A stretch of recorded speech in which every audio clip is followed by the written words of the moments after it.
Strain பண்ணாங்க. எல்லாருக்கும் இந்த மேடையில் நான் நன்றி கூறிக்கொண்டு, இப்போது வந்து ஒரு படம் ரிலீஸ் ஆகி ஒரு 3-4 டேஸில் வந்து அந்த படத்தினுடைய ரிசல்ட் என்னென்னு தெரிஞ்சிடும், எல்லாருக்குமே தெரிஞ்சிடும். அப்படி இந்த படம் கடவுளுடைய அனுக்கிரகத்தால், தெய்வத்தால் ஆகாது எனினும் முயற்சி தன்மை வருத்த கூலி தரும் அப்படின்னு திருவள்ளுவர் சொல்லியிருக்காரு. கடவுள் கொடுக்காட்ட கூட சத்யா பண்ணிகிட்டு இருக்க அந்த எஃபர்ட், அந்த முயற்சி, அவர் படக்கூடிய அவமானங்கள், இன்சல்ட்டு, அதெல்லாம் தாண்டி அவர் அந்த படத்தை வந்து இன்றைக்கி இந்த மேடை கொண்டு வந்துட்டார் ரிலீஸுக்கு.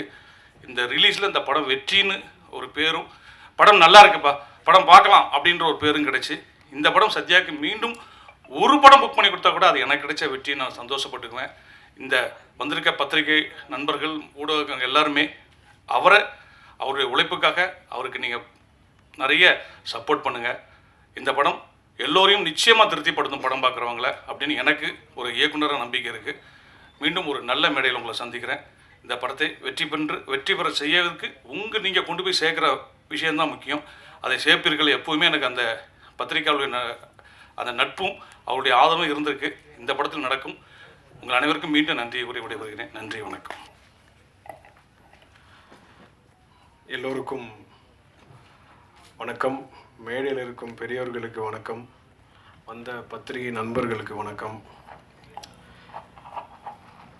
ரொம்ப ரொம்ப ரொம்ப சந்தோஷமாக இருக்குது. ஃபஸ்ட்டு உங்கள் எல்லாரையும் இப்படி பார்க்கும்போது, தனித்தனியாக இல்லை, எல்லாரையும் ஒன்றா சேர்த்து இப்படி பார்க்கும்போது அது ஒரு பெரிய சந்தோஷத்தை தருது.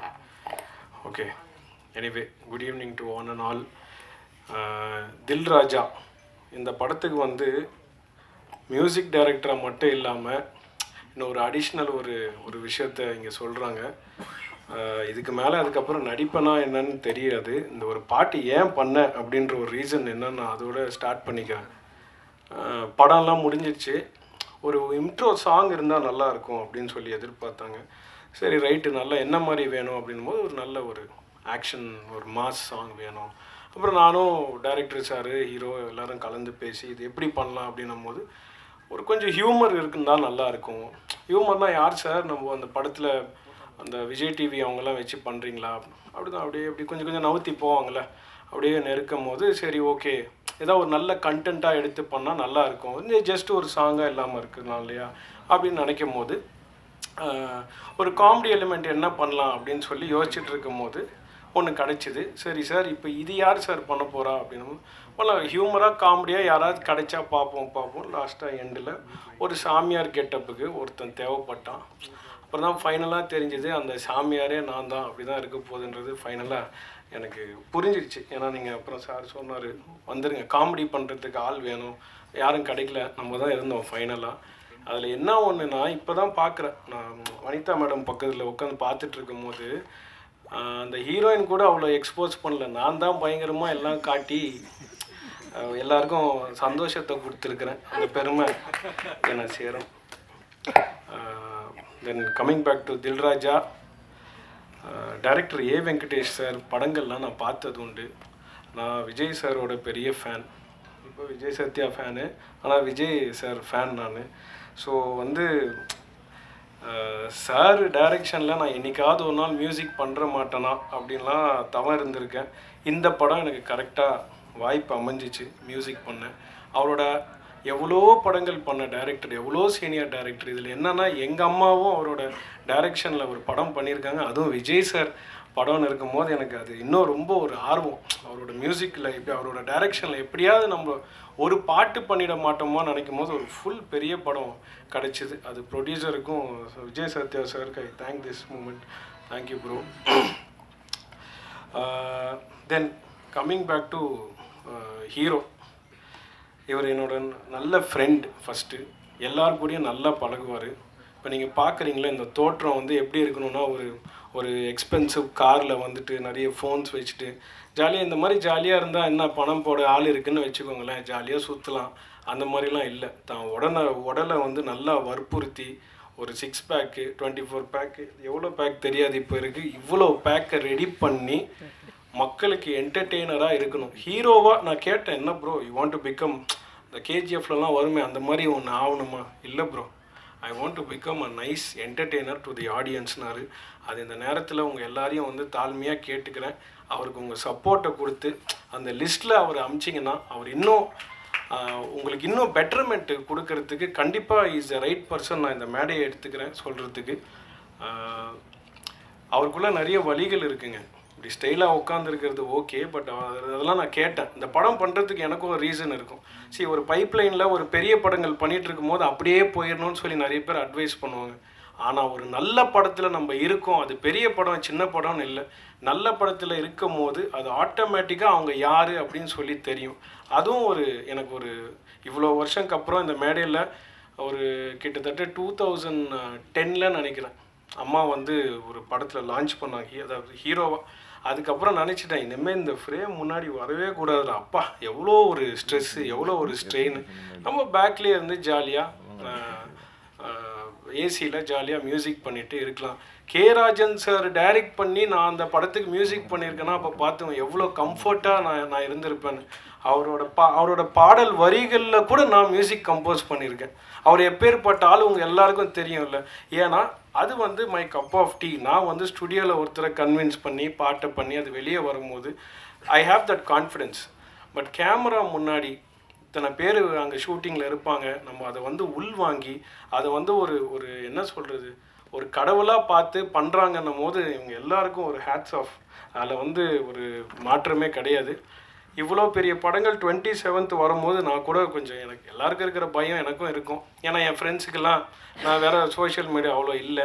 வாட்ஸ்அப் ஸ்டேட்டஸில் வைக்கும்போது என்ன 27th இவ்வளோ படங்கள் வருதா, அது மத்தியில் எப்படி இது அப்படின்னு சொல்லும்போது கண்டிப்பாக அவரோட கான்ஃபிடென்ஸ் ஒன்று இருக்குது. நல்ல படம்னு அவர் நம்புகிறாரு.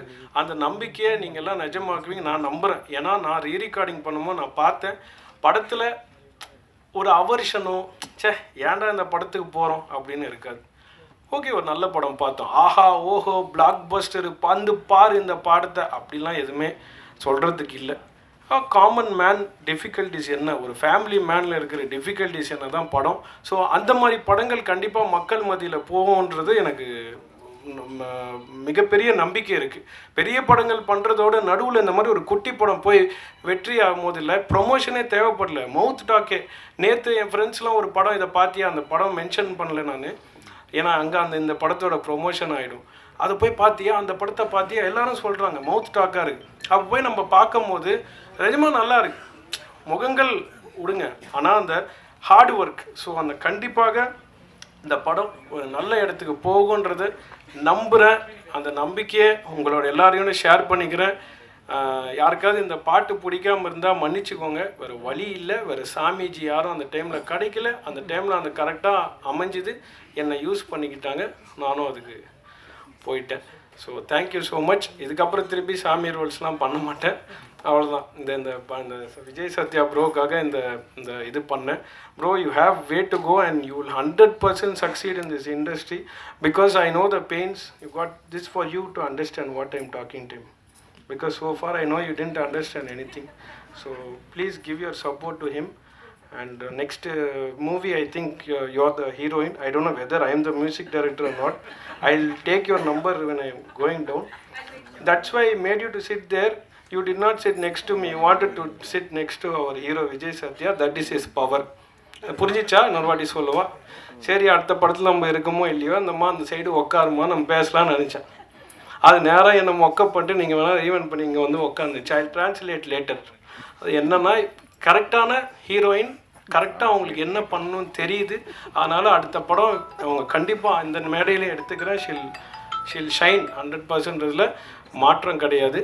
ஸோ ப்ரோ, அடுத்த படத்தை பற்றி நிறைய எனக்கு சொல்லலை, சொல்லுங்கள். ஏன்னா இவர் ப்ரொடக்ஷனில் எப்போவுமே சாப்பாடுக்கு எந்த குறையும் இருக்காது. அதே டைமில் யாருக்காவது எந்த பேமெண்ட்டாக இருந்தாலும் உடனே வந்துடும் இவர் இருந்தார்னா. அந்த விஷயத்தையும் சொல்லிடுறேன். ஏன்னா யாரும் கஷ்டத்தில் படம் பண்ணக்கூடாதுன்னு நினைக்கிற ஒரு ஆள். ஸோ அந்த மாதிரி ஆட்களை வளர்த்திங்கன்னா இன்னும் நிறைய பேர் அவர் கதை வந்து சொல்லுங்கள். நல்ல கதைகள் கேட்டுட்ருக்காப்புல, நல்ல படம் பண்ணுறான். அடுத்த டைரக்டர் யாருங்க? அடுத்த படம் சாருக்கு புக்கான டைரக்டர் இங்கே எங்கேயும் இருக்கீங்களா? சார் சொல்லுவார். ஓகே, அவருக்கும் இந்த நேரத்தில் நான் வாழ்த்துக்களை சொல்லிக்கிறேன். சார், இவர் எல்லாமே பண்ணக்கூடிய வாய்ப்பு இவருக்கு கொடுங்க சார். ஏன்னா எதை வேணால் பண்ணக்கூடிய விஷயங்கள் அவருக்கு இருக்குது. He'll go take it to the next level. என்ன போட்டியாக இருந்தாலும் போடுறதுக்கு ரெடி. ஏன்னா இவர் மேலே இவருக்கு நம்பிக்கை இருக்குது. நானும் இவரை நம்புகிறேன், நீங்களும் நம்புவீங்கன்றது நினைக்கிறேன். Thank you so much for this opportunity sir. நம்ம 27th அப்புறம் நிறைய பேச வேண்டியது இருக்குது. உங்கள் எல்லாரையும் சந்திக்கிறேன். Thank you sir. Thank you so much. Sorry Thirumalai அண்ணன், நீங்கள் இப்போ ஓப்பனிங்னால நான் மறந்துட்டேன். நிறைய பேர் நீங்கள் கொஞ்சம் பேசினாலும் அதில் உண்மை இருக்கும். அது கொஞ்சம் நிறையா தான் பேசுனீங்க, பட் இருந்தாலும் அதில் தெளிவு இருக்குன்னு. ராஜன் சார், ரொம்ப நேரம் எடுத்துக்காதீங்க, பசிக்குது சார். நீங்கள் உங்களோட ஆசீர்வாதம் உங்களோட ஃபேனாக கேட்குறேன், ஆனால் பசிக்குது சார். ஒன்று.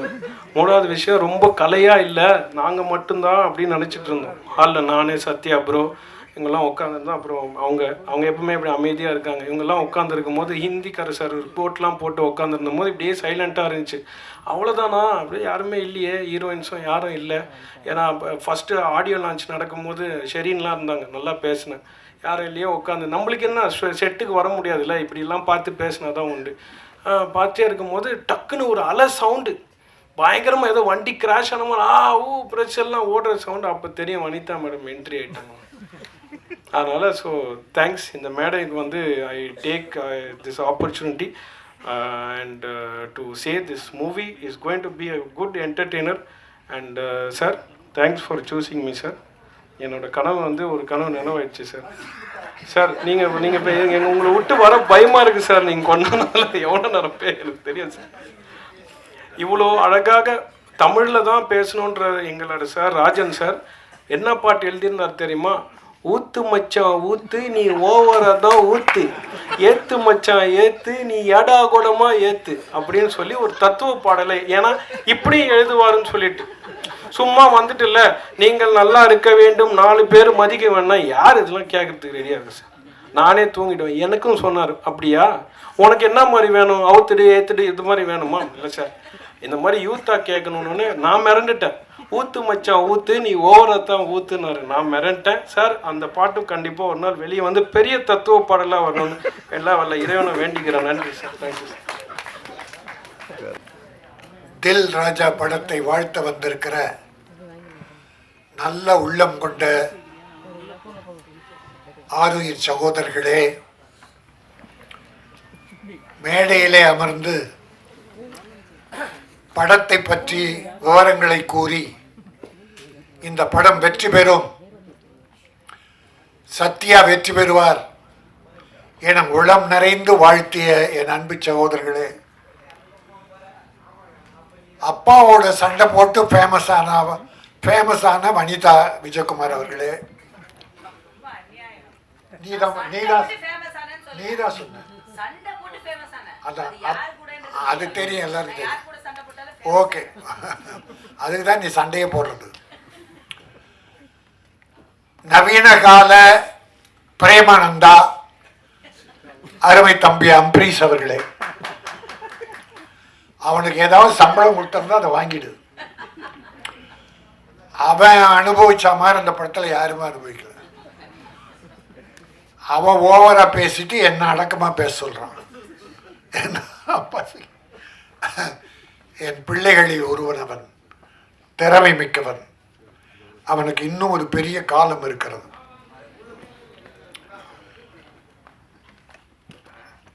ஹீரோயினி 2 பேரை பத்தி பேசினாங்க. ஒரு ஹீரோயினி நாம எல்லாரும் சேர்த்து சுருட்டி கட்டி பாம்பேக்கு தூக்கி எறிஞ்சிட்டோம். அதை கொண்டாந்து எதுக்கு இந்த படத்துல போட்டீங்க? ஏற்கனவே பூட்ட கேஸ் அது. அதை இந்த படத்தில் போட்டு அது கூப்பிட்டா வரல, அப்புறம் ஃபோன் எடுக்கலன்னா அது வராதது தான் உங்களுக்கு வெற்றி. இன்னும் அது சுமந்தாவோ சமந்தாவோ, யார் அது? சம்யுக்தா 2 பேரையும் தமிழ் படத்தா யாரும் போடக்கூடாது. நடித்த படத்துக்கே வரலன்னா இன்னொரு படத்தில் நடிக்க கூப்பிடலாமா? மானமுள்ள தமிழன் படம் எடுத்தால், மரியாதை மிக்க தமிழன் படம் எடுத்தால் இந்த 2 பேரை போடவே கூடாது. நான் பார்த்துக்கிறேன்.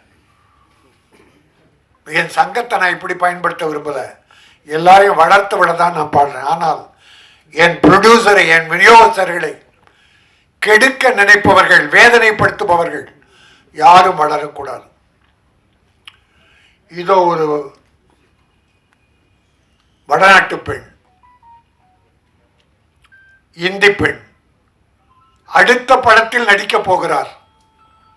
ஆனால் அவர் அன்பு அழைப்பு ஏற்று என்ன அம்மன்? கன்னிகாமன், கன்னிகா மான், மானை போல மிக அழகிய மகள். You are beautiful. அந்த பொண்ணுக்கு முதல்ல நான் தான் வணக்கம் நன்றி என்ற 2 வார்த்தை சொல்லியிருக்கேன். ரெண்டுமே தமிழனின் உயிர் வார்த்தைகள். வர்றவங்களுக்கு மரியாதை செலுத்தி வணக்கம், செய்த உதவிகளுக்கு நன்றி சொல்லி கடைசியில் நன்றி. இந்த 2 வார்த்தை நான் முதல்ல சொன்னது தான் காரணம். நீ வரும்போது வணக்கத்தோடு தமிழகம் வா. ப்ரொடியூசர்களுக்கு நம்பிக்கையோடு நடந்து கொள். அவர்களால் உயர், அவர்களுக்கு நன்றியோடு இரு. இதற்காக வணக்கம் நன்றி அந்த மானுக்கு சொல்லி கொடுத்தேன்.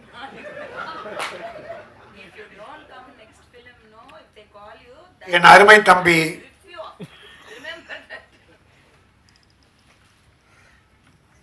திருமலை எடுத்த உடனே வேதனை குரலை கொட்டி தீர்த்தான். ப்ரொடியூசர் இவ்வளோ கஷ்டப்படுறான், காலம்லாம் கத்திக்கிட்டு இருக்குமே. எவன் கேட்குறான்? ப்ரொடியூசர் கேட்குறானா? யாரையோ குறை சொல்றான், ப்ரொடியூசர் கேட்குறானா? ஒரு படம் புதுமுகமாக போட்டு படம் எடுத்து டைரக்டருடைய திறமையால் அந்த படம் அதை ரிலீஸ் பண்ணுறதுக்கு 1 வருஷம் 2 வருஷம் காத்திருந்து இருந்த 1-2 நகைகளை விற்று வீடை விற்று எப்படியோ ப்ரொடியூசர் ரிலீஸ் பண்ணிட்டா அந்த படம் டைரக்டர் திறமையால் வெற்றி பெற்று. ஆனால் போகிற ப்ரொடியூசர் போகிற ஹீரோ கிட்ட போகிறான். அவன் இதுக்கு முன்னால் ப்ரொடியூசருக்கு என்ன வேதனை கொடுத்தான், என்ன துரோகம் பண்ணான், அதை என் ப்ரொடியூசர் தெரிய பார்க்கறதில்ல. ஹீரோக்களுடைய ஹிஸ்டரியை தெரிஞ்சுங்க. ப்ரொடியூசரை வாழ வச்சிருக்கானா அழிச்சிருக்கானா என்பதை தெரிந்து கொண்டு அவனை வளர விடுங்கள். நன்றி மறந்தவர்கள் நிறைய பேர், எல்லாரையும் சொல்லலை, எல்லா நடிகர்களையும் சொல்லலை, நன்றி உள்ளவர்கள் இருக்கிறார்கள். தன்னை வளர்த்து விட்ட ப்ரொடியூசர் உன்னை ஹீரோவை போடும்போது காரில் வந்திருப்பான் கோயம்புத்தூர்ல இருந்து, படம் எடுத்து ரிலீஸ் பண்ணிட்டு சென்னையிலேருந்து பஸ்ஸில் போவான், காரு பங்களா எல்லாம் விற்றுட்டு. நீ காரில் போகிற, ஒரு நன்றி வேண்டாமா? கை நீட்டி சம்பளம் பெற்றோமே, அந்த தயாரிப்பாளர் பஸ்லேயே நடந்து போகிறாரே. முடிந்த உதவிகளை இல்லை இன்னொரு தேதி கொடுத்து அவரை தூக்கி விடுவோம் என்று யாராவது நினைக்கிறார்களா? அப்படி நினைத்தால் அவர்கள் நான் வணங்கும் தெய்வம். உதவி செய்ய வேண்டும், அதுதான் மனித தன்மை. இந்த படத்தில் 2 பாடல்கள் 3 பாடு 2 பாட்டு கேட்டால் ரொம்ப நல்லா இருக்கு, ரொம்ப நல்லா. அவன் திறமை எனக்கு தெரியும், அம்பரீஷுடைய திறமை எனக்கு தெரியும். இன்னும் நேரம் இன்னும் வருது, வரும். ட்ரெய்லர் பியூட்டிஃபுல் ட்ரெய்லர், அற்புதமாக இருந்தது. வெங்கடேஷ் ஒரு கமர்ஷியல் டைரக்டர், அவர் 32 நாளில் இந்த படத்தை முடிச்சிருக்காரு. வாழ்த்துக்கள் வெங்கடேஷ். ப்ரொடியூசர், சின்ன ப்ரொடியூசருக்கெல்லாம் இப்படிப்பட்ட இயக்குனர் வேண்டும். தயாரிப்பாளரின் மன வேதனை புரிந்தவன் இயக்குனர் ஆனால் ப்ரொடியூசரும் வளருவான், இயக்குனர் வளரும். இவங்க 2 பேரும் கஷ்டத்தை உணர்ந்த நடிகனும் வளருவான். ஆகவே இந்த படம் எனக்கு மிகப்பெரிய திருப்தி, மிகப்பெரிய மகிழ்ச்சி. இது வெற்றி பெறும். இது தில்லு ராஜா அல்ல, வெல்லும் ராஜா. இந்த படம் வெல்லும், வெற்றி பெறும். அது மட்டுமல்ல, நம்முடைய சத்யா ஒரு ஆண் அழகன், ஒரு தமிழ் மகன், ஊட்டியிலே பிறந்த குழுகுழு வாசத்திலே பிறந்த ஒரு அருமையான மனம் படைத்தவன். உடற்கட்டுகளை அற்புதமாக வைத்து ஒழுக்க நெறியோடு வாழ்ந்து கொண்டிருக்கிற ஒரு நல்ல மனம். அவருடைய ஃபேமிலி, அப்பா ராணுவ அதிகாரி. இந்த தேசத்துக்காக தன்னை தியாகம் செய்து கொள்கிற அந்த அர்ப்பணிப்பு தன்மை உள்ள ஒரு அற்புதமான அப்பாவுக்கு பிறந்தவன். நல்ல குடும்பம், அற்புதமான குடும்பம். ஒரு கவர்மெண்ட் ஆஃபீஸ்னால் லஞ்சம் வாங்கியிருப்பான்னு, மிலிட்டரியில் யார் லஞ்சம் வாங்க முடியும்?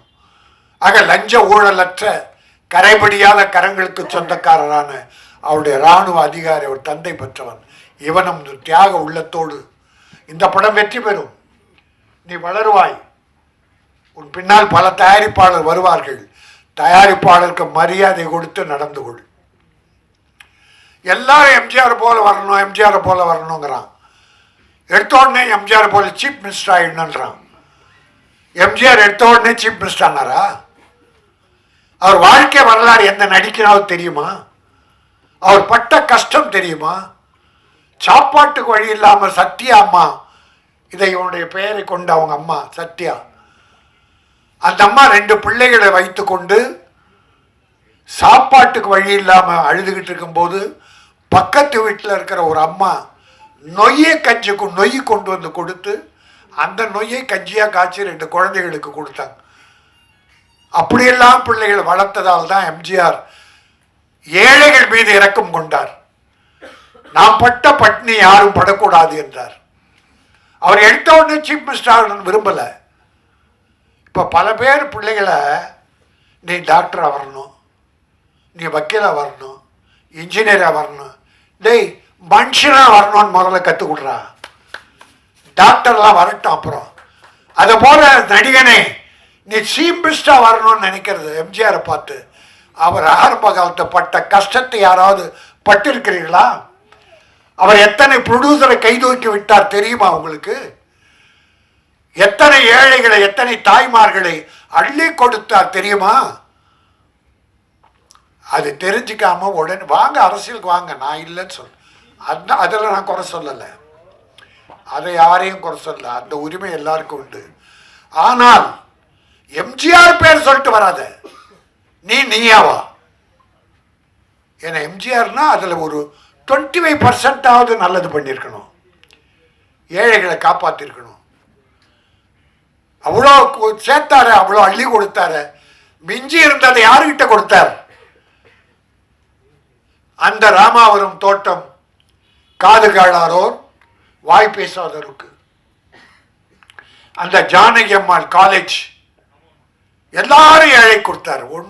ஒரு காசு எடுத்துட்டு போற. அதனால் அந்த உள்ளத்தில் கொஞ்சம் நான் ஏன் இதை சொல்லுகிறேன் என்றால், சத்யா நீ எதிர்காலம் உனக்கு நன்றாக இருக்கிறது. எம்ஜிஆரை பார்த்தீங்கன்னா அப்படி இருந்தால் கூட அந்த சிரிப்பு சிந்திக்கிட்டே இருக்கும், சிரிப்பு சிந்திக்கிட்டே இருக்கும். சும்மா அப்படி சிரிச்சுக்கிட்டே இருக்கும். அவர் எந்த ஃபோட்டோ பாருங்கள், நான் நேரில் பார்த்துருக்கேன் அவர்கிட்ட. சிரிக்க மாட்டார், ஆனால் சிரிச்சுக்கிட்டே இருப்பார். அதில் எனக்கு ஒரு 25% எனக்கு தெரியுது. சத்யாவுடைய சாலை கொஞ்சம் இருந்தால் போதும், அதை வளர்த்துக்கோ. ஒரு 2 நீ சிரிச்சாவே கோவம் வருது. ஒன்றுமில்லை, உனக்கு வாழ்க்கை இருக்கிறது, வெற்றி இருக்கிறது. வெற்றி வந்தால் எம்ஜிஆரை போல வா, இல்லைன்னா வராது போ. ஏழைகளுக்கு உதவி செய். நீ 50 லட்சம் வாங்கினா 20 லட்சம் ஏழைக்கு செலவு. ஆனால் அந்த 20 லட்சம் திருப்பி உனக்கு வரும். அந்த ஏழை கொடுப்பான், உன் படம் பார்ப்பான். இவன் எந்த ஹீரோவுக்கு தெரியல, அது கொண்டு போய் அடிக்க உள்ள வச்சிடறான் ரூம்ல. அதில் கொஞ்சம் ஏழை கொடுத்தேன்னு வச்சுங்க, அந்த ஏழைங்க எல்லா ஏழைக்கும் சொல்லி படம் பார்க்க வைப்பாங்க. உன் வசூல் ஏறும். இன்னைக்கு 200 கோடி 100 300 கோடி வாங்குறவங்கலாம் எப்படி வளர்ந்தாங்க? ஆனால் கொடுத்தது குறைவு, மக்கள் வந்து எடுத்தது அதிகம். நான் ஒன்று நினைச்சேன், சத்தியமா எனக்கு தெய்வம் முதல்ல என் தாய் தான். அந்த தாய் மீது சத்தியமா சொல்றேன். வரும்போது இப்போ விஜய் ஒரு தலைவர் ஆயிட்டார், கட்சி போறாரு, இன்னும் ஒரு படம் தான் நடிப்பேன்றார். சரி, அது அவர் இஷ்டம். நான் பல பேட்டியில் சொல்லியிருக்கேன், வருஷத்துக்கு ஒரு படமாவது விஜய் நடிக்கணும், இல்லைன்னா மக்கள் மறந்துடுவாங்க. தலைவர் என்பது வேறு, நடிகர் என்பது வேறு.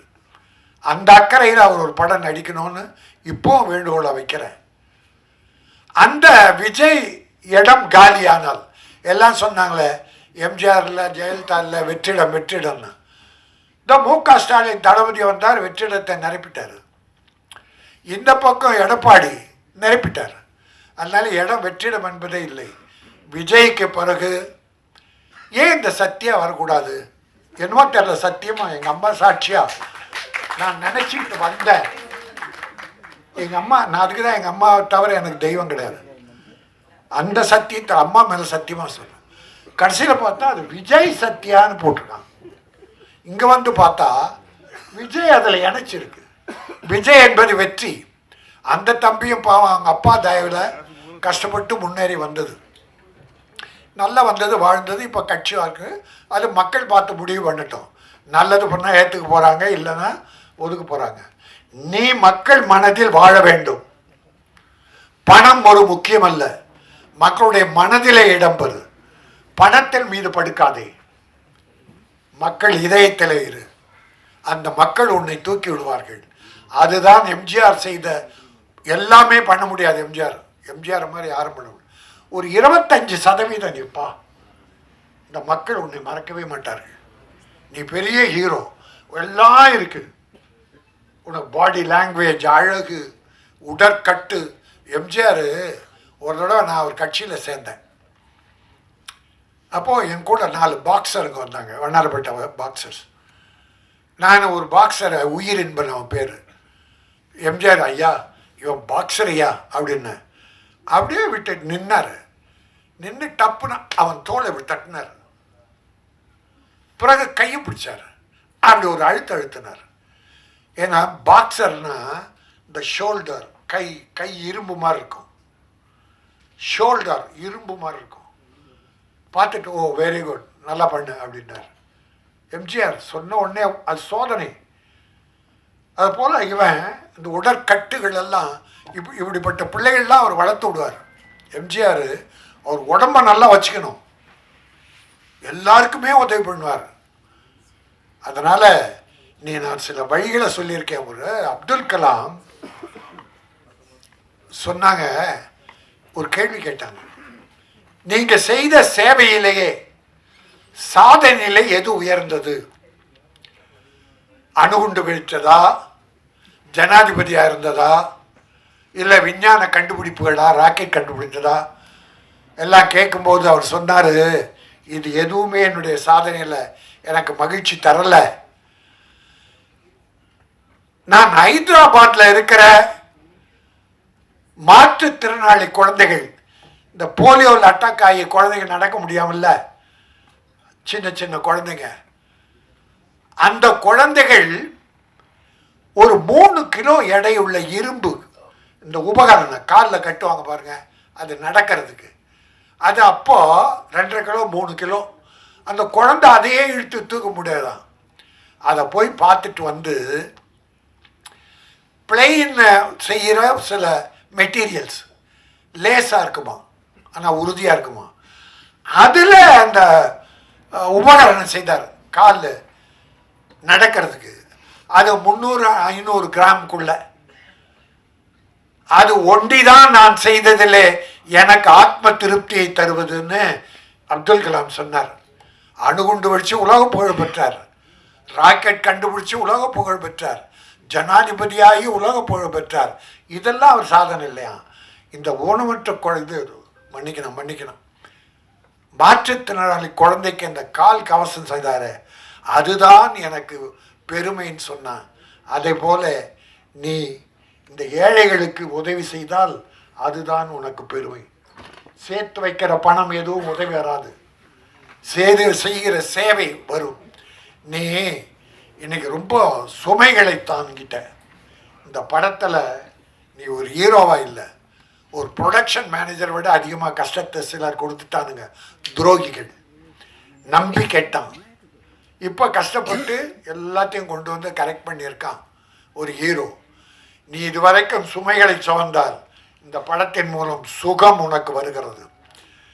தில் ராஜா, வெல் ராஜா, இனி வெல்லுவாய். இந்த படம் வெற்றி பெறும். இது ஒரு கமர்ஷியல் படம். வெங்கடேஷுக்கும் நல்ல வாழ்க்கை கிடைக்கும். இது உள்ள நடித்துள்ள அத்தனை பேரும், டெக்னீஷியன்ஸ், இசையமைப்பாளர் அத்தனை பேருமே மிகப்பெரிய வெற்றி பெற்று இந்த படம் இன்னைக்கு இப்போ நல்ல சின்ன படங்க எல்லாம் நல்ல பெருசாக போகுது, மக்கள் பார்க்குறாங்க. இந்த லப்பர் எங்க பொண்ணு படம் பார்த்துட்டு வந்து, அப்பா அந்த படம் பார்க்கணும், பெண்கள் சொல்கிறாங்க என்னன்னு தெரில, அவ்வளோ இயற்கையாக இருக்குதான் சின்ன படம். அதனால் இப்போ படங்களை மக்கள் பார்க்க ஆரம்பிச்சோம். சின்ன படம் பெரிய ஹீரோ பற்றியெல்லாம் கவலைப்படல. கதை நல்லா இருக்கா, படம் நல்லா இருக்கா, உட்கார்ந்த 2 மணி நேரம் பொழுதுபோக்கா அழகாக பார்த்துட்டு வர்றாங்க. அதில் இது ஒரு வெற்றி படமாக தில்லு ராஜா வெல்லும் ராஜாவாக வரும் என சொல்லி, பூவாக இருப்பதை விட செடியாக இருங்கள். பூக்கள் காலையில் பூத்து தலையில் சூடி மாலையில் வாடி வெளியே போட்டு விடுவோம். ஆனால் செடிகள் பூத்து கொண்டே இருக்கும். அது மக்களுக்கு உதவி கொண்டே இருக்க வேண்டும். அதே போல நீ செடியாக இரு, பூத்து கொண்டே இரு, மக்களுக்கு உதவி செய்து கொண்டே இரு, நீ வெற்றி பெறுவாய். தில் வெல் சத்யா. நன்றி, வணக்கம். வணக்கம். இன்னைக்கு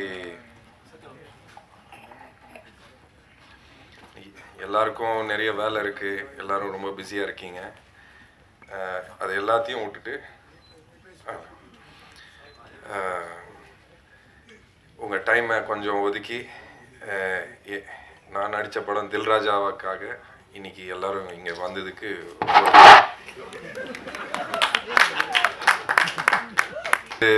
என்னை வாழ்த்ததுக்கு. ஸோ எல்லாரோட சப்போர்ட் எனக்கு கண்டிப்பாக வேணும். ரொம்ப நாளாக போராடிட்டு இருக்கேன், எல்லாருக்கும் தெரியும்.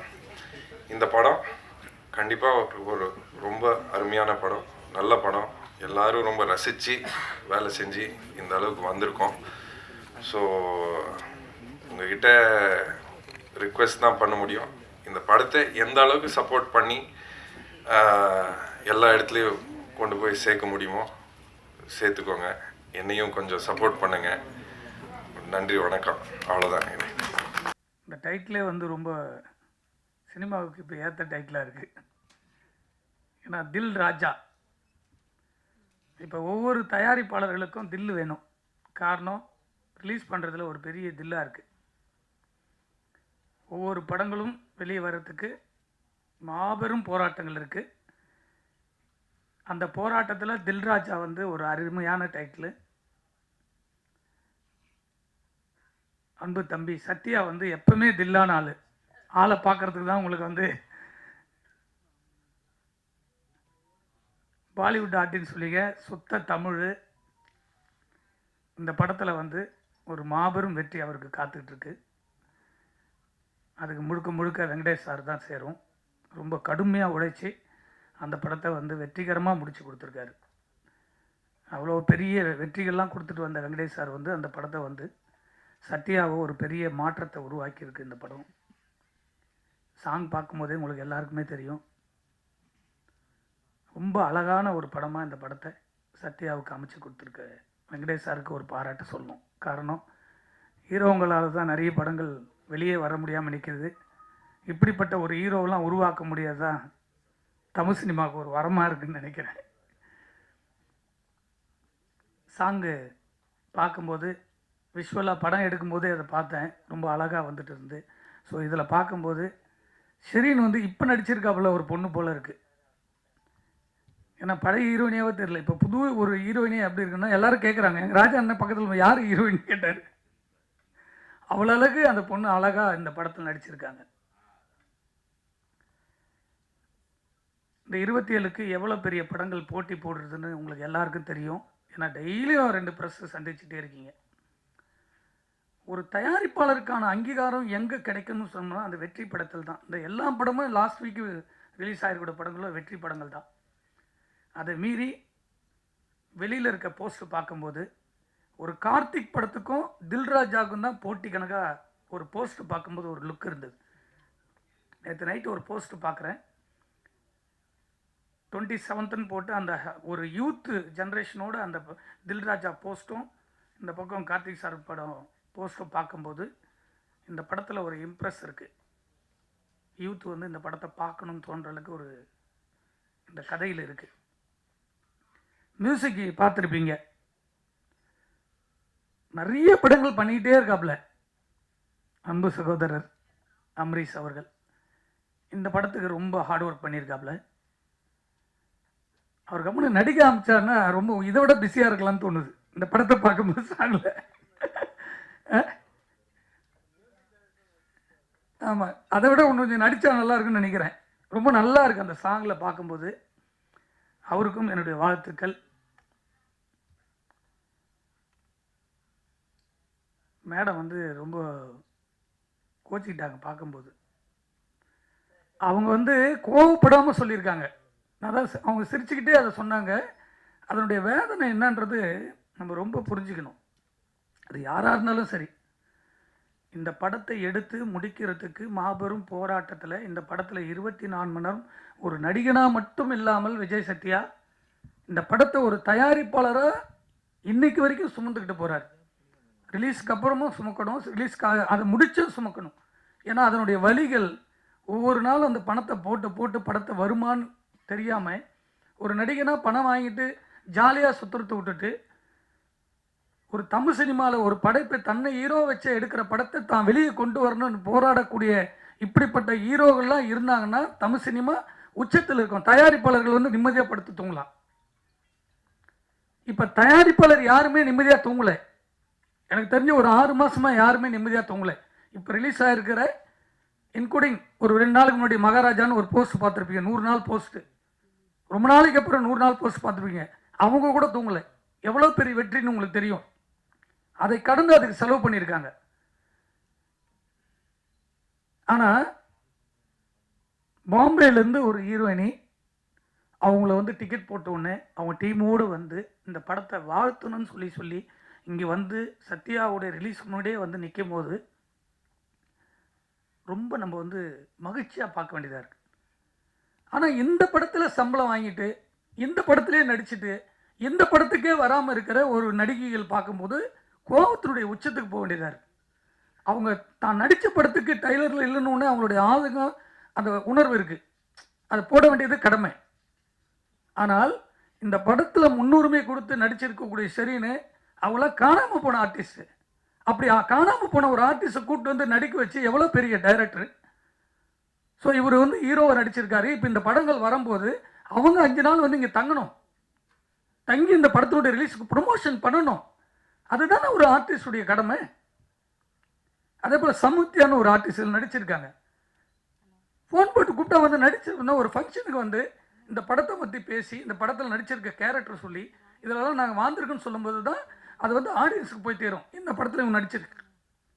ஸோ இவ்வளோ விஷயம் இருக்குல்ல, அதை ஒரு 100 பேர் பார்ப்பாங்க, அதில் ஒரு 50 பேர் தேட்டருக்கு வருவாங்க. ஸோ ஆடியன்ஸ் கிட்ட போய் சேரும். ஒரு கண்டென்ட் போய் சேர்றது எப்படி சேருது?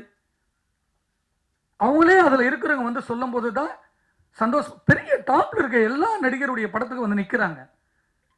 நான் ஒவ்வொரு ஆடியோ ஃபங்க்ஷன் சொல்லுவேன், எல்லா டாப்பில் இருக்க ஹீரோங்களாம் வந்து நின்று ரஜினி சார்லாம் இப்போ லாஸ்ட் படத்துக்குலாம் வந்து பேசும்போது சந்தோஷமாக இருக்குது.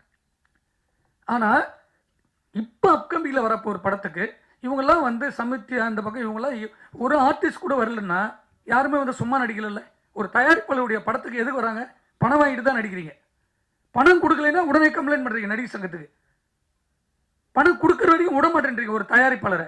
உங்களுக்கு பணத்தையும் கொடுத்து முடிச்சிடறோம், படத்தையும் உங்களுக்கு கௌரவத்தை கொடுத்து நடிக்க வைக்கிறோம். அந்த படத்துக்கு வந்து ப்ரொமோஷன் கொடுக்கலன்னா யாருக்கிட்ட கேட்பாங்க தயாரிப்பாளர்? இதுக்கெல்லாம் ஒரே ஒரு முடிவு, தெளிவான முடிவு. இனிமேல் எந்த நடிகரும் சரி நடிகர்களும் சரி ஃபங்க்ஷனுக்கு வராமல் இருக்கவே முடியாது. அவ்வளோ திடமான முடிவுகள்லாம் சங்கத்தில் ஒட்டுமொத்த சினிமாவே சேர்ந்து எடுத்துட்டு இருக்கு. இப்போ நிறைய விஷயங்கள் நடந்துட்டு இருக்கு, யாருக்குமே தெரியாது. திடமான முடிவு. அந்த படத்தில் நடித்தா வரணும். நம்ம வீட்டு கல்யாணங்க, நம்ம வீட்டு கல்யாணத்தில் நம்மளே வந்து நிற்காம வெளியில் இருக்க ஆள் வந்து நிற்பாங்க சொல்லுங்க. பாம்பேலேருந்து வந்து அவங்க வந்து ஒரு ஆர்டிஸ்ட் வந்து நிற்கும் போது சந்தோஷமா இருக்கு. நீங்கள் வந்து இருந்தீங்கன்னா எங்களுக்கு ஒன்றும் பெரிய ஆறுதலாக இருக்கும். இந்த நடிச்சிருக்க 2 ஹீரோயினியும் வரலன்னா அப்போ எந்த படத்தில் போய் நடிக்க போறீங்க? அப்போ நடிக்காது போயிடலாமே. வேற என்ன சினிமாவுக்கு வாழ்ந்துட்டு இருக்க எவ்வளோ நடிகர்கள் நடிகைகள் வாய்ப்பு கிடைக்காம தவமா இருக்காங்க. அவங்களுக்கு அந்த வாய்ப்பு கிடைக்கும், அவங்க வந்து அதில் வந்து சந்தோஷப்படுவாங்க. நீங்கள் நடிக்கணுன்ற எண்ணம், எல்லாருக்கும் மெசேஜ் போடுறீங்க, எல்லாரும் இந்த படத்துக்கு வரணும், வாய்ப்பு வரணும் தேடுறீங்க. வாய்ப்பு கொடுத்த பிறப்பட ஷூட்டிங் வரதுக்கு 1000 பிரச்சனை பண்ணுறீங்க. ஷூட்டிங்கில் வந்தால் கேரம் ஒன்று வேணும், இது வேணும், சார் ஹோட்டலில் தான் நீங்கள் டிசைட் பண்ணுறீங்க. இதெல்லாம் அரேஞ்ச் பண்ணி கொடுத்தாலும் படத்தில் வந்து ப்ரொமோஷன் ஆடியோலேருந்து ரிலீஸ் வந்து நிற்க மாட்டீங்க. அப்போ யாருக்கிட்ட சொல்லணும்? உங்களுக்கே அக்கல் இல்லாத சினிமாவில் நீங்கள் எதுக்கு நடிக்க வரீங்க? இப்போ சினிமான்றது ஒரு பொக்கிஷம். கலையாக நேசிச்சுவாங்க. இந்த படத்தை எதுக்கு சுமந்து ஓடுறாரு? இவ்வளோ படங்கள் போட்டிக்கு முன்னாடி இன்னைக்கு தில்ராஜா வந்து நிற்குதுன்னா அந்த படத்தை பார்க்கும்போது சாங்கில் அவ்வளோ அழகா இருக்கு. இதுக்கெல்லாம் ஒரு திடமான முடிவை தயாரிப்பாளர் சங்கம், எங்கள் அண்ணன் இருக்கார் ராஜண்ணன், அவர் நிறைய விஷயத்த எல்லாத்தையும் பேசுறாரு ஓப்பனா. ஒவ்வொரு படத்துக்கு நிற்கிறார், சின்ன படத்துக்கு அவர்னா எதிர்பார்த்தா வந்து நிற்கிறாரு. அவர் நிம்மதியாக வீட்டில் இருக்கலாம், தூங்கிட்டு இருக்கலாம். எதுக்கு வராரு? சினிமாவையும் இந்த கலையை நேசிச்சு நேசிச்சு இந்த சினிமா தான் நம்மளுக்கு சோறு போடுன்ற ஒரு ஆதங்கமும் அன்பும் தான் இங்கே வந்து நிற்கிறாரு. வெங்கடேஷ் சார் தெரியும், அவர் கொடுக்காத இட்டா எவ்வளவு இட்டு கொடுத்துருக்காரு. அவர் படத்திலே நீங்கள் வந்து நிற்க மாட்டீங்கன்னா அப்போ வேற எந்த படத்தில் நிற்பீங்க? ஒரு புது படத்தினுடைய டைரக்டர் படத்திலாம் நீங்கள் எப்படி வந்து நிற்பீங்க? தமிழ் சினிமாவில் மட்டும்தான் தயாரிப்பாளர்கள் வந்து யாரும் கேட்க மாட்டாங்கன்ற ஒரு தைரியத்திலே சுற்றுறாங்க. தயாரிப்பாளர் இல்லைன்னா சினிமாவில் யாருமே இருக்க முடியாதுன்றது யாருக்குமே இன்னும் புரியல. அது சொல்லிக்கிட்டே இருக்காங்க, பேசிகிட்டே இருக்காங்க, போயிட்டே இருக்காங்கன்னு நினைக்கிறாங்க. எல்லாத்துக்கும் ஒரே முடிதான். ஒரு ஸ்ட்ரைக்கில் ஒரு லட்சம் பேர் சாப்பாடு இல்லாமல் அலையுவாங்க சினிமாவில். அந்த சூழ்நிலை உருவாக்கிட்டு இருக்கு சினிமாவுக்கு. ஒவ்வொரு தயாரிப்பும் வெள்ளிக்கிழமை ரிலீஸ் பண்ணி எல்லாத்தையும் விற்று போட்டுக்கிட்டே இருக்காங்க. அதெல்லாம் போனால் கூட பரவாயில்ல. அந்த படம் ரிலீஸ் போது ஒட்டுமொத்த இண்டஸ்ட்ரி அதில் நடிச்சிருக்க டெக்னீஷியன்லாம் வந்து நிற்கும் போது ஸ்டேஜில் அந்த படத்துக்கு வந்து ஒரு ஹாப்பியாக இருக்கும். நான் விட்டுட்டேன் 2 கோடி 3 கோடி போனால் பரவாயில்ல, என்னுடைய படத்துக்கான ஆறுதலாக நாங்கள் நிற்கணும்ல. ஒரு 20 நாள் 30 நாள் 40 நாள் கால் ஷீட் நடிக்கிறீங்க. ஒரு அரை மணி நேரம் 2 மணி நேரம் ஒரு ஆடியோ ஃபங்க்ஷன், ஒரு 10 சேனலுக்கு என்ட்ரி கொடுத்து இந்த படத்தை பற்றி நான் அந்த கேரக்டர் பண்ணி நடிக்கும் போது தானே வந்து ஹாப்பியாக இருக்கும். கடவுள் வந்து எல்லாருக்குமே 50 கோடி 1 கோடி 100 கோடி 200 கோடி பிரித்து கொடுக்கல நடிக்கிறது, அவங்களுடைய ஹார்ட் ஒர்க்கில் தான் கொடுக்குது. நீங்கள் இந்த படத்தில் நடிக்கிறீங்க, நடித்தா மட்டும் பத்தாது, அதுலேருந்து நிற்கணும், உங்களுடைய கடமை. அது ஒரு 4-5 ஹீரோயினிங்க 4-5 பெரிய நடிகர்கள் இருக்காங்க, அவங்களாம் ஃபங்க்ஷன் வரக்கூடாது. இந்த ஃபார்முலா சில ஆள் எடுத்துட்டாங்க இப்போ. ஏன்னா கேட்கறதுக்கு ஆள் இல்லை தமிழ் சினிமாவை ப்ரொடியூசருக்கு.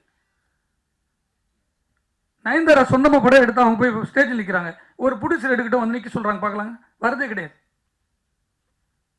என் தயாரிப்பாளர் ரோட்டில் பெற்று விட்டு வச்சுருக்காங்க. ஒவ்வொரு தயாரிப்புலையும் எல்லாத்தையும் வித்துட்டு படம் எடுக்கிறோம். எல்லாத்தையும் வித்துட்டு இந்த படத்தில் வராதுன்னு தெரிஞ்சோம் ஒரு படத்தை கொண்டு போய் ஒரு கலைஞனா சினிமாவை கொண்டு போய் வெளியில் சேர்க்கும் போது மக்கள் மத்தியில் அந்த ஆறுதல் கூட இல்லைன்னா இந்த சினிமா யாரு காப்பாற்றுறது? இது ஒரு கூட்டு குடும்பம் சினிமா. அந்த கூட்டு குடும்பத்துக்கான கூட்டம் நம்ம இருந்தால் தான் பெரிய வெற்றி படங்களை கொடுக்க முடியும்.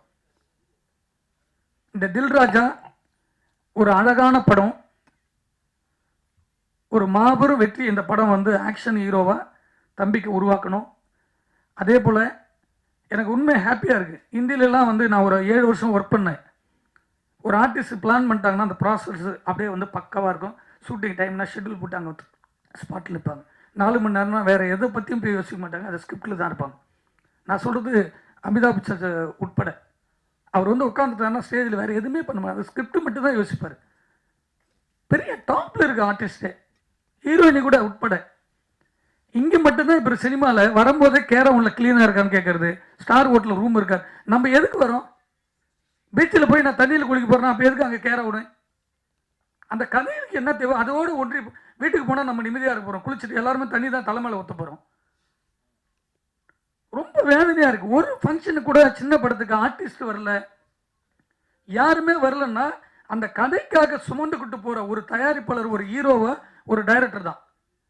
ஹீரோ வரதே இல்லை சின்ன ப்ராஜெக்ட்லாம். சத்யாவே வந்து அந்த ஃபீல் பண்ணி தன்னை உருவாக்கணும்னு வந்து நிற்கும் போது வேதனையாக இருக்குது. அவர் பின்னாடி வந்து ஹீரோயினிக்கு வந்து நிற்கணும் கூட. அவங்க படம் தானே இது. இந்த படம் வெளியே வந்து அவங்களுக்கு 10 ப்ரொடியூசர் தெரியாது. ஏன்னா அவங்களை டார்ச்சர் பண்ணுவோம் தெரியாது அந்த ப்ரொடியூசருக்கு. 10 பேர் அட்வான்ஸ் கொடுத்துட்டு போவாங்க, 5 லட்சம் 10 லட்சம்னு. இந்த சினிமா தானே உருவாக்குது. இந்த சினிமாவை காப்பாற்ற வேண்டியது எங்கள் அண்ணன் இருக்கார். ஒரு நல்ல முடிவு எடுத்து ஒட்டுமொத்த சினிமா வந்து வலுவான ஒரு திட்டத்தோடு போயிட்டு இருக்கு. இது ஒரு மாபெரும் வெற்றி படைய அமைய வேண்டும் என்று உங்கள் அனைவரையும் நன்றியோடு வாழ்த்துகிறேன். நன்றி, வணக்கம். வரும் அந்த எனர்ஜி வந்து இன்னைக்கு ரொம்ப ஸ்ட்ராங்காக இருக்குது. Thank you for that. And first of all I would like to congratulate and wish all the best to Vijay, Satya and A. Venkatesh sir and team Amrish. அவர் தான் நிறைய நடிச்சிருக்காரு இந்த படத்தில். நோ ஆக்சுவலி நான் அம்ரிஷை வந்து எந்த சோஷியல் இவெண்ட்ஸ்லேயும் சினிமா இவெண்ட்ஸில் நான் பார்த்ததில்லை. நான் actually I have not seen him. Aunty எனக்கு நல்லா தெரியும். Aunty is very very very sweet. எங்கே பார்த்தாலும் எப்போ பார்த்தாலும் ஆப்வியஸ்லி அப்பா அம்மா காலத்துலேருந்து they've been family friends. So aunty ரொம்ப நல்லா பேசுவாங்க. But I've never seen him. நான் இன்னைக்கு பார்த்துட்டு தான் ஐ மீன் லைக் எனக்கே நான் கேட்டேன், இப்போ தான் கேட்டேன், ஏன் நீ வந்து எந்த ஃபங்க்ஷனுக்கும் you are not coming and என்ன தெரியல. he said that was cute. Anyway, lovely music and I think all the songs are very big hits. So congratulations to that. இந்த படம் பொறுத்த வரைக்கும் சாரோட நான் ஏ வெங்கடேஷ் சாரோட நிறைய பேருக்கு தெரியாத விஷயம், நான் ஃபஸ்ட்டு ஒரு கம்பேக் பண்ணோம் நடிக்க வரணும்னு சொல்லிட்டு இப்போது நான் ரீசெண்டாக பிக் பாஸ்க்கு வந்து அதுக்கப்புறம் வர்றது மட்டும்தான் எல்லாருக்கும் தெரியும். ஆனால் ஆக்சுவலி ஒரு 10 வருஷத்துக்கு முன்னாடி நான் ஃபஸ்ட்டு வந்து என்னோட பாப்பா ஜெயனிதா பிறந்ததுக்கப்புறம் எங்கள் அப்பாவோட சண்டை எல்லாம் நடந்தது. அப்போ தான் நான் ஃபேமஸான மீடியாவில் திரும்பி அந்த டைமில் வந்து நான் பயங்கரமாக இழைச்சேன். And I wanted to come back in films. I thought why not அப்படின்னு சொல்லிட்டு ஒரு ஐடியா இருந்தது. அப்போ வந்து ஏ வெங்கடேஷ் சார் தான் ஆக்சுவலி ஃபஸ்ட்டு வாய்ப்பு எனக்கு கொடுத்தாரு. சும்மா நச்சுன்னு இருக்கு பிரிட்டோ சாரோட தயாரிப்பில் வந்து சும்மா நச்சுன்னு இருக்குன்ற படம் நகுலோட அந்த ஒரு படம் நான் பண்ணிவிட்டு again I just I took a back seat. I think that was அந்த நேரம் என்னோட டைம் இல்லை. I didn't want to continue. But சாரோட நான் ஃபஸ்ட் டைம் ஒர்க் பண்ணேன். Seriously I'm telling you I has been like நான் சொல்கிறது வந்து 2010-11 நினைக்கிறேன். அந்த டைம்லேருந்து சார் வந்து நான் வந்து டைரக்டர் பி வாசு கிட்ட வந்து அசிஸ்டண்ட்டாக ஒர்க் பண்ண ஒரு ஆள். ஸோ ஒரு 10 படம் நான் வந்து ஒர்க் பண்ணியிருக்கேன் அவரோட. ஸோ அவரோட ஸ்பீடு, அவரோட அந்த தாட் ப்ராசஸ், அவரோட அந்த போல்டான ஒரு டெசிஷன்ஸ், அவரோட பெர்ஃபார்மன்ஸு, நான்லாம் வந்து ஒரு ரசிகையாக பார்த்துருக்கேன் டைரக்டரை.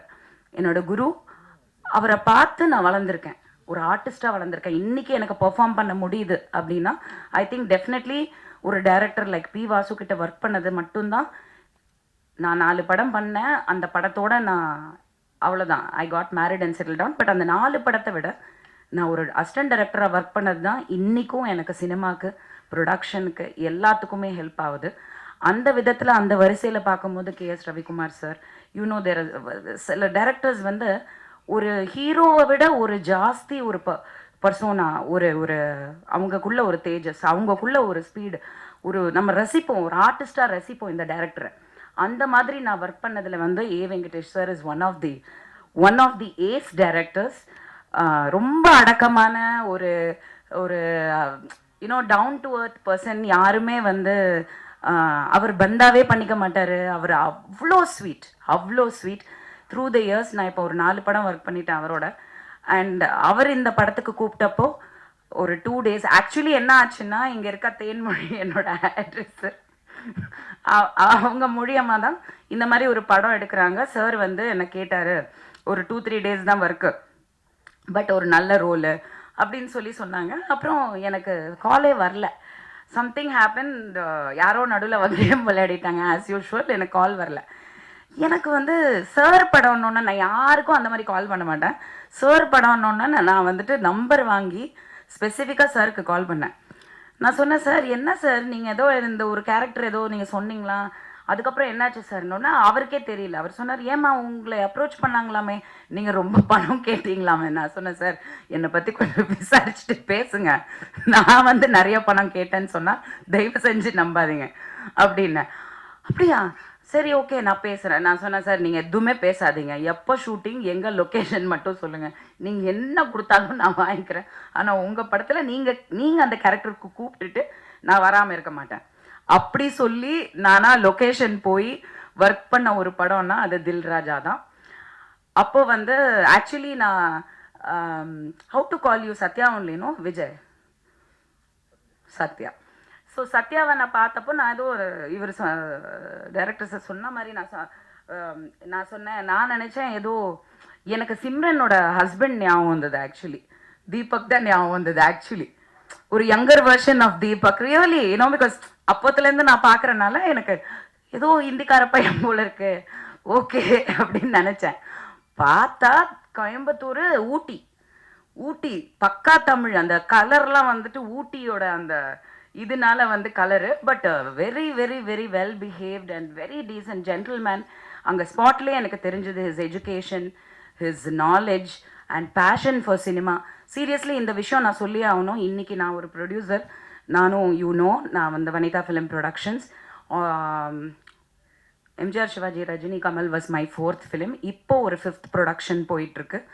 அந்த படம் வந்து கூடிய விரைவில் அக்டோபரில் வந்து அனௌன்ஸ்மெண்ட் வரும். உங்களை எல்லாரையும் அழைக்கணும். அது நான் அதனால் அதை பற்றி அதிகமாக பேசலை. பட் அதில் ஒரு சின்ன சஸ்பென்ஸ் இருக்குது. அது இத்தனை நாள் நான் சொல்லலை. Because of time is almost close. And இந்த மாதிரி பிரச்சனைகள் ஃபேஸ் பண்ணுறனால நான் வந்து இன்றைக்கி அதை பற்றி பேசி ஆகணும். நான் ஃபஸ்ட் டைம் நான் நினச்சே பார்க்கல. இத்தனை வருஷம் கழித்து நான் ஒரு அசிஸ்டன்ட் டைரக்டராக ஒர்க் பண்ணது உண்மை தான். அது பேஷன், கற்றுக்கணும் சினிமா, அவ்வளோதான். தவிர இன்றைக்கி நான் வந்து ஒரு டைரக்டராக பரிமாணம் எடுக்கிறேன் இந்த படத்து மூலியமாக. Production number 5. இந்த படத்தில் வந்து நான் ஃபேஸ் பண்ணது ஒரு டைரக்டராக, ஜோவிகா தான் ப்ரொடியூசர். ஸோ உங்களுக்கு புரியுதான்னு எனக்கு தெரில.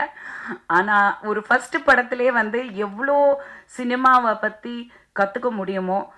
ஏன்னா அந்த படத்தில் வந்து ஒரு 27-28 ஆர்டிஸ்ட் இருக்காங்க. எல்லாருமே சீனியர் ஆர்டிஸ்ட், எல்லாருமே பர்ஃபார்மர்ஸ், எல்லாருமே ஃபேமஸ் ஆர்டிஸ்ட்.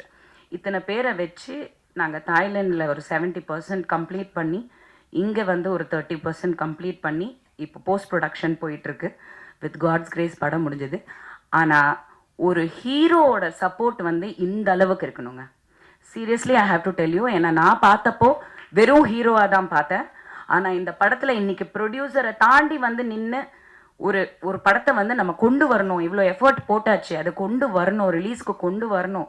அதுக்கான என்னெல்லாம் பண்ண முடியும், யார்கிட்டெல்லாம் பேச முடியும், என்ன எஃபர்ட் எடுக்க முடியும், அந்த சின்சியரிட்டி, அந்த ஜென்யூனிட்டியே வந்து லைஃப்பில் வந்து நம்மளை வந்து எப்படினாலும் ஜெயிக்க வச்சிரும். அது ரொம்ப முக்கியம் சினிமாவில்.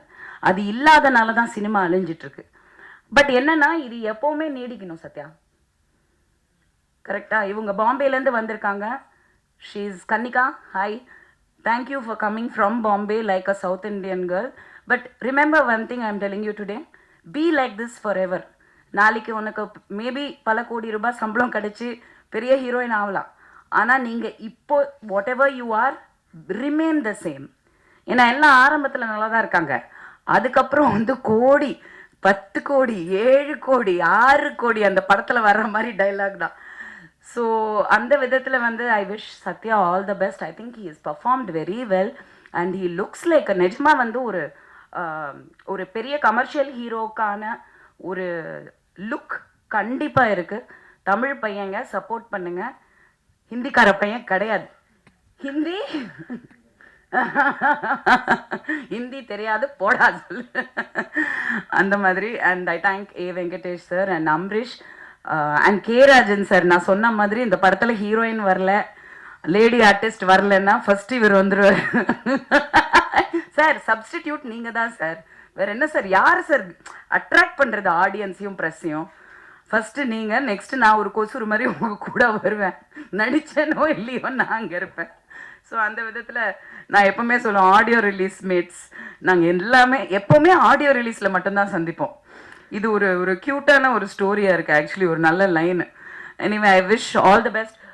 September 27th PVR Inox Pictures. It was actually something very intriguing. ஏன்னா PVRங்கிறது it is a very big brand, Inox. In fact, I think most of the theaters today is PVR Inox. எல்லாத்துலேயுமே அவங்க வந்து they have taken over. So அவ்வளோ பெரிய brand வந்து இந்த படத்தை release பண்ணதுன்னா, நான் படம் பார்க்கல பட் டப்பிங் பண்ணேன். So I seen the gist of the film and நாங்கள் ஒர்க் பண்ணும் போது கிளைமேக்ஸ்லாம் நடந்தது. ஸோ அப்படி இருக்கும்போது இவ்வளோ பெரிய பிராண்ட் வந்து ஒரு படத்தை ரிலீஸ்க்கு கொண்டு வராங்க அவங்க தியேட்டர்ஸ்லனா, கண்டிப்பாக அதில் வந்து there is definitely stuff in it. 100% தியேட்டர்ஸில் போய் பாப்கார்ன் வாங்கிட்டு படம் பார்ப்போம். And I wish the team all the best. Thank you. Good evening, everybody, and it's really, really exciting to be here. Thank you. Vanakkam. So, yeah, It's really nice and exciting to be here. I was actually sitting there and preparing, okay, if they'll call me, what will I say? Because I actually didn't understand one single word you all were speaking, and I was like, yeah, oh, they all are praising also. And Sir to has spoken a lot. I was like, oh, what all has he mentioned? Okay, so we are here to give a major shout out to Dil Raja, Mr. Vijay Satya, Mr. A. Venkatesh, the entire team, and I can already see that the movie has great potential because the people in it are amazing, superbly talented. The songs we have seen are already trending. So let's give it a shout out, and this night is about this only. And yeah, all the best. Thank you so much for having me.